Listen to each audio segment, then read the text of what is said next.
Counselling है वो 2 चरणों में होने वाला है। प्रथम चरण में 2 लिस्ट आएगा और द्वितीय चरण में भी 2 लिस्ट आएगा।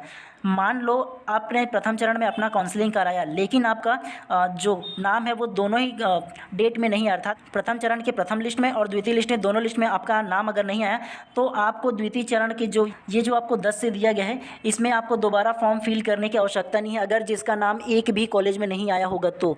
और दूसरा ये है कि अगर आपका नाम प्रथम लिस्ट में या द्वितीय लिस्ट में अगर नाम आपका आ गया होगा और अगर आप उसमें एडमिशन लेना नहीं चाहते, आपका मनचाहा कॉलेज नहीं मिलता, किसी और कॉलेज में आपका नाम आया होता है, तब आपको दोबारा काउंसलिंग कराना पड़ेगा और वो भी आपको फ़ीस देने पड़ेंगे। इसका विस्तृत जानकारी हम नीचे पे देखेंगे और क्या क्या इसमें नोटिफिकेशन में दिया हो उसका। ठीक है, तो सब जय हिंद दोस्तों, आप सभी का स्वागत है हमारे इस यूट्यूब चैनल बाय MD धीवर पर। सो फाइनली दोस्तों, प्री DLED का रिजल्ट आने के बाद आप लोगों को बेसब्री से इंतजार था कि DLED और BEd का जो काउंसलिंग डेट है वो कब आएगी। तो फाइनली दोस्तों, वो जो काउंसलिंग डेट है वो अनाउंस कर दिया गया है SCERT के द्वारा, और आपको हम इस वीडियोस में बताएंगे कि आपको काउंसलिंग कराते वक्त किन किन बातों को विशेष तौर पे ध्यान देना है और क्या क्या डॉक्यूमेंट लगेंगे, और उसके अलावा कितने कॉलेज में आप अप्लाई कर सकते हैं, ये सारी बातों को हम इस वीडियोस में जानेंगे। और एक बात जानेंगे कि अगर काउंसलिंग फर्स्ट काउंसलिंग खत्म हो जाता है, इसमें 2 लिस्ट निकलता है, उसके बाद सेकंड काउंसलिंग जो स्टार्ट होगा उसमें फॉर्म फिल करने पड़ेंगे या नहीं करने पड़ेंगे, इन सारी बातों को इस वीडियोस में हम लोग जानेंगे।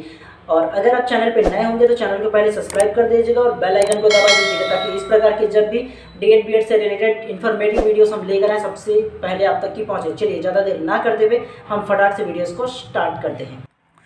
तो फाइनली दोस्तों, DLED काउंसलिंग का जो नोटिफिकेशन है वो हमारे पास में है, और सबसे पहले देख लीजिए ये वाला राज्य शैक्षणिक अनुसंधान और प्रशिक्षण परिषद छत्तीसगढ़ शंकर नगर रायपुर करके है। ठीक है, उससे पहले और देख लीजिए रायपुर, दिनांक जो नोटिफिकेशन जारी हुआ है उसके बारे में 3/9/2024 अर्थात कल ही इसका डेट आया हुआ है। ठीक है, उसके अलावा और क्या है ये देख लेते हैं। सबसे पहले देखिए इसको, ठीक है, DLED पाठ्यक्रम में प्रवेश हेतु ऑनलाइन आवंटन कार्यक्रम 2024 की सूचना। ठीक है, उसके अलावा हम लोग सबसे पहले इसका नोटिफिकेशन को पढ़ते हैं। ठीक है, क्या इसका नोटिफिकेशन है उसके बारे में, तो सबसे पहले हम लोग देखेंगे इसके बारे में। ठीक है, क्या कहा गया है उसको बारे में।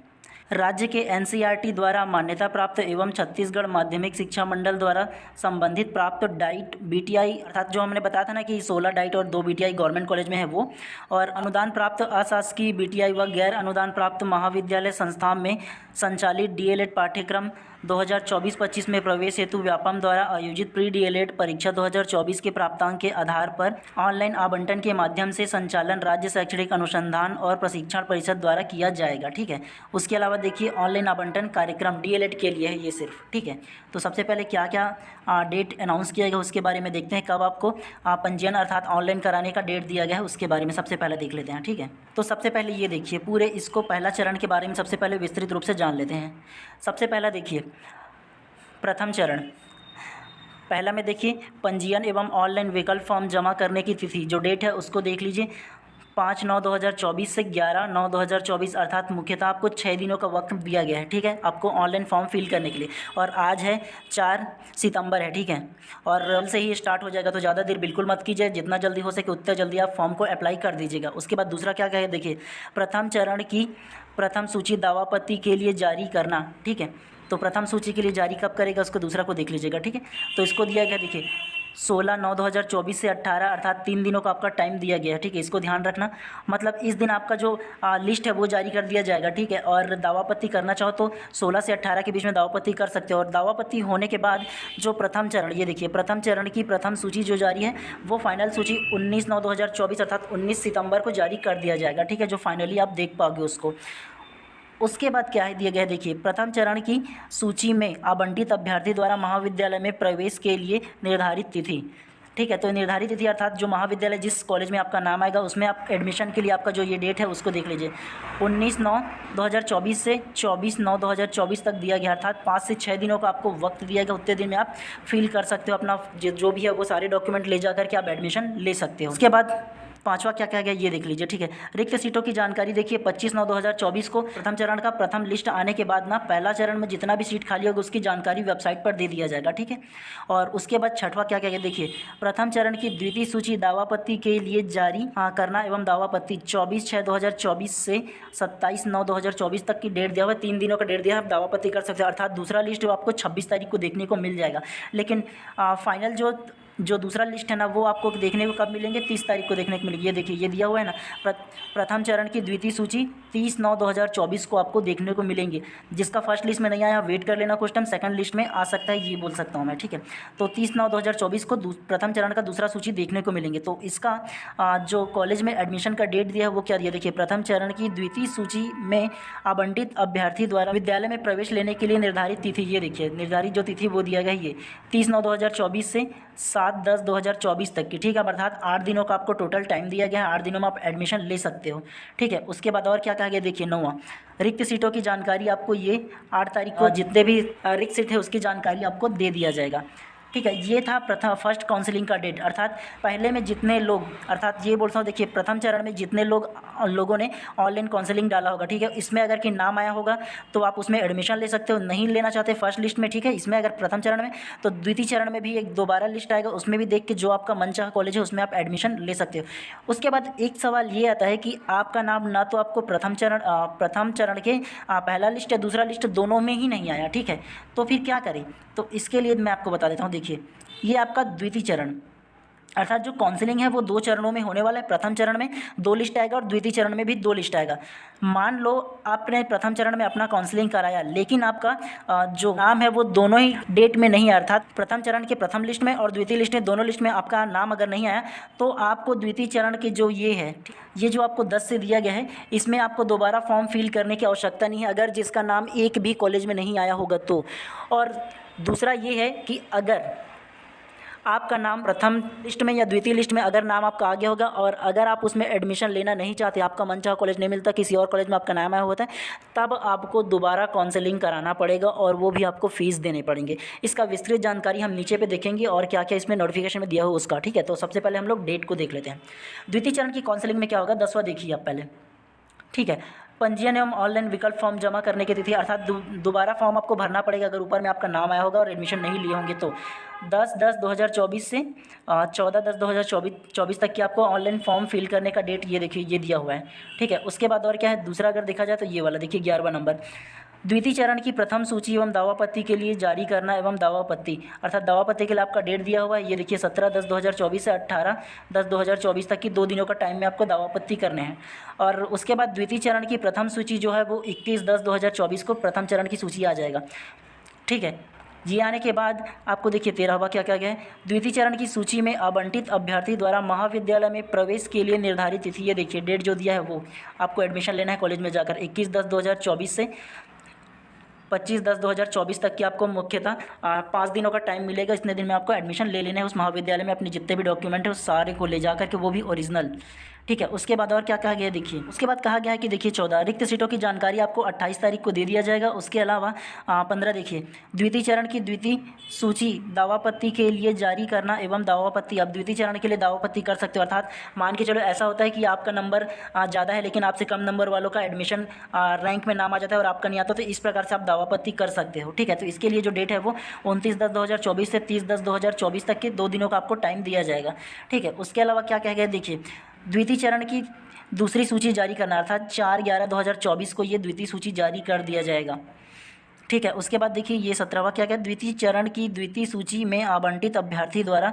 महाविद्यालय में प्रवेश लेने की निर्धारित तिथि, देखिए कॉलेज में प्रवेश लेने के लिए डेट दिया, अगर आपका नाम आएगा तो 4/11/2024 से 11/11/2024 तक की आपको डेट दिया गया, ठीक है। 6 दिनों का आपको टाइम दिया गया है, इतने दिनों में आप अपना कॉलेज में एडमिशन ले सकते हो। उसके बाद 18वां लास्ट क्या क्या है, रिक्त सीटों की जानकारी 12/11/2024 को रिक्त सीटों की जानकारी दे दिया जाएगा। और अक्सर ये होता है, आप ये मान के चलो अगर इतना 2 काउंसलिंग होने के बाद, अर्थात 2 चरणों में काउंसलिंग होने के बाद 4 लिस्ट आएगा, चारों लिस्ट में अगर जितने भी कॉलेज के महाविद्यालय और डाइट वगैरह बीटीआई जितने भी उसमें सीट फुल नहीं होते तो आपको काउंसलिंग तीसरा बार भी होगा। और जिसका भी कम नंबर आया होगा वो ये एक बात याद रखना कि उसका भी लास्ट में आ सकता है उसका भी नाम, तो पेशेंस जरूर रखिएगा। चलिए उसके बाद नोटिफिकेशन क्या है विस्तृत ये देख लेते हैं हम लोग। चलिए तो ये तो था सिर्फ डीएलएड की काउंसलिंग कब कब है इसके बारे में। अब हम बात करते हैं कि डीएलएड की काउंसलिंग के दौरान कौन कौन सी बातों को हमें विशेष तौर पर ध्यान देने चाहिए। तो सबसे पहली बात आता है कि मोबाइल से डालो, एक चॉइस सेंटर जाके अपना जो फॉर्म है उनको फिल करो। तो मेरी मानो तो ये है कि अगर आप सक्षम हो कि मोबाइल से डाल सकते हो, किसी भी प्रकार की गलती आप नहीं करोगे, तो आप बिल्कुल मोबाइल से डालो। लेकिन अगर आप चाहते हो कि बिल्कुल अच्छे से प्रॉपर तरीक़ा से हो, तो सिर्फ चॉइस सेंटर जाके डालिएगा भैया, थोड़े से गलती की वजह से कोई दिक्कत ना आ जाए, ठीक है। तो सबसे पहले आप क्या करोगे, जैसे ही चॉइस सेंटर जाओगे तो आपको एक आईडी और पासवर्ड वो बना करके देगा SCERT की वेबसाइट से, ठीक है। तो वो जो आईडी रहेगा और पासवर्ड रहेगा उसको बिल्कुल आप संभाल के रखिएगा, क्योंकि एडमिशन के वक्त कॉलेज में भी इसको मांगते हैं। तो ये की हो गया। दूसरा ये है कि आपको काउंसलिंग के टाइम कौन कौन से डॉक्यूमेंट लगेंगे। तो डॉक्यूमेंट भैया सीधे लगेगा आपको 10वीं का लगेगा रिजल्ट, 12वीं का लगेगा, उसके बाद आपने जो DLED का प्री एंट्रेंस एग्जाम दिया है उसका रिजल्ट लगेगा जो हाल ही में है उसका, और उसके बाद आपका लगेगा जाति प्रमाण पत्र लगेगा और निवास प्रमाण पत्र, इतना आपको ओरिजिनल लेके जाना है चॉइस सेंटर में।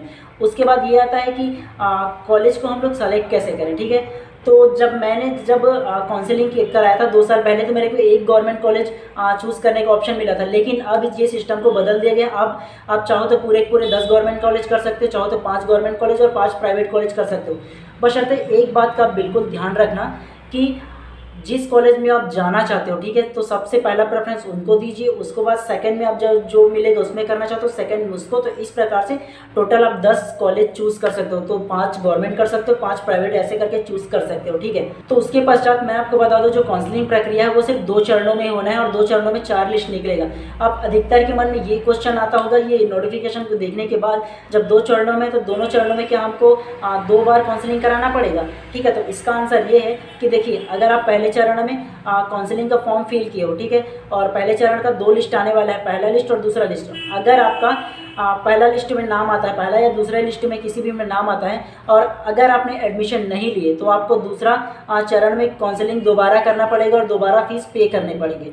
और अगर आपका पहले चरण में दोनों लिस्ट में अगर नाम आपका नहीं आता है, तो आपको किसी भी प्रकार से फॉर्म फिल करने की आवश्यकता नहीं जाएगा। SCERT सीधा ये कहता है कि आपका डायरेक्ट नाम 3rd लिस्ट और 4th लिस्ट के लिए भेज दिया जाएगा, अगर आपका नंबर अच्छा रहा तो। और उसके बाद अगर एक बात बोलूँ कि फीस कितने लगेंगे काउंसलिंग के लिए, तो 300 रुपये उसमें फीस लगने वाले हैं, और चॉइस सेंटर जो अपना लेंगे वो अलग से लेंगे, ठीक है। तो इतना चार्जेस लगने वाले हैं। और एक सवाल ये आता है कि अधिकतर लोगों का ये कमेंट देखने को मिलता है कि मैंने अपना माइग्रेशन नहीं निकलवाया है, माइग्रेशन निकालते वक्त ये क्वेश्चन आता है कि आप इस कॉलेज से कौन से कॉलेज में एडमिशन लेना चाहते हो। तो ठीक है, पर एक बात आपको बता दूं कि काउंसलिंग में माइग्रेशन की आवश्यकता बिल्कुल भी नहीं है। आपको जब कॉलेज में आपका नाम आ जाएगा, ठीक है, किसी भी लिस्ट में हो, उसके बाद जब आप कॉलेज में जाओगे तो उससे पहले आपको माइग्रेशन निकाल के लेके जाने हैं, तब आपको नाम पता होगा कि आप कौन से कॉलेज में एडमिशन लेने वाले हो, तब इसकी आवश्यकता पड़ेगा। और 6 दिनों का टाइम मिलता है, और 6 दिनों आप ऑनलाइन इसका जो माइग्रेशन है वो निकल जाता है कॉलेज के वेबसाइट से, तो वो आप आराम से निकाल के ले जा सकते हो। और एक बात, अनेक लोगों का ये क्वेश्चन रहता है कि मेरा 30 नंबर है, 35 नंबर, 40, 45 ये नंबर है, मुझे प्राइवेट कॉलेज या गवर्नमेंट कॉलेज मिलेगा या नहीं, ये बताइए बोलिए।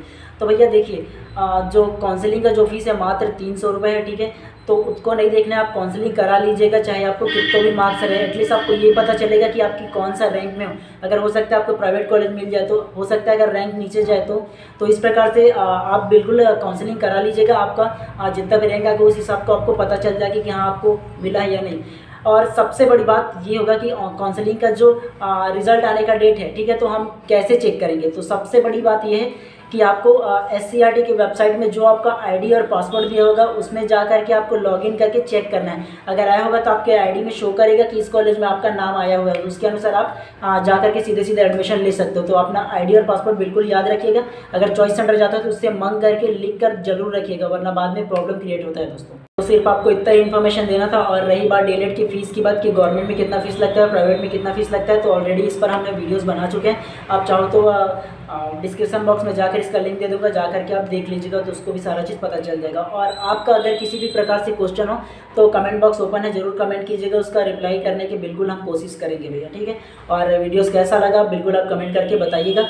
और इसी प्रकार की अगर आगे भी नोटिफिकेशन या वीडियोस देखना चाहते हो तो बिल्कुल चैनल को सब्सक्राइब कर दीजिएगा और बेल आइकन को दबा दीजिएगा, ताकि इस प्रकार की जब भी हम DLED से रिलेटेड वीडियोस लेकर आए सबसे पहले आप तक की पहुंचे। चलिए, वीडियोस पूरा देखने के लिए आप सभी का बहुत बहुत धन्यवाद। मिलते हैं इसी प्रकार किसी नेक्स्ट वीडियो में। और आपका कमेंट होगा तो बिल्कुल कमेंट कीजिएगा भैया।